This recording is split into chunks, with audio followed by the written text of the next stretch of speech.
বাস্তবটা বড়ই নিষ্ঠুর। একটা মেয়ে তার জীবনের 20 থেকে 22টা বছর যে বাড়িতে কাটায়, যে বিছানায় ঘুমায়, যে বারান্দায় দাঁড়িয়ে আকাশ দেখে, বিয়ের পর একদিন হঠাৎ সেই বাড়িটা তার কাছে বাবার বাড়ি হয়ে যায়।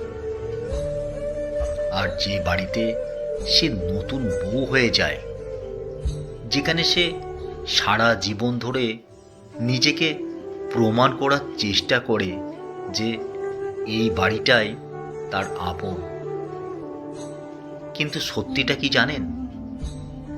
বাবার বাড়িতে সে হয়ে যায় অতিথি, আর শ্বশুর বাড়িতে সে হয়ে যায় বাড়ির বউ।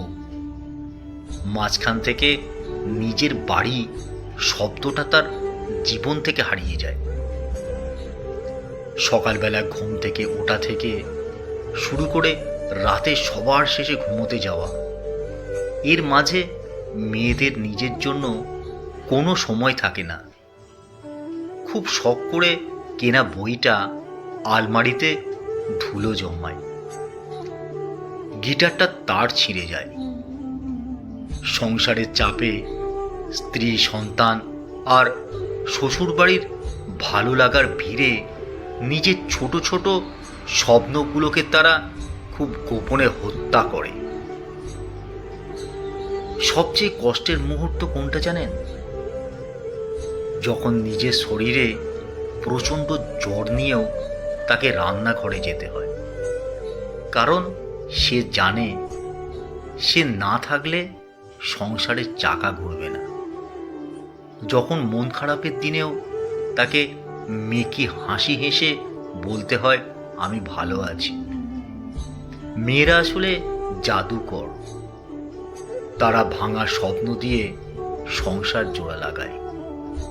তারা চোখের জল লুকিয়ে অন্যের মুখে হাসি ফোটায়।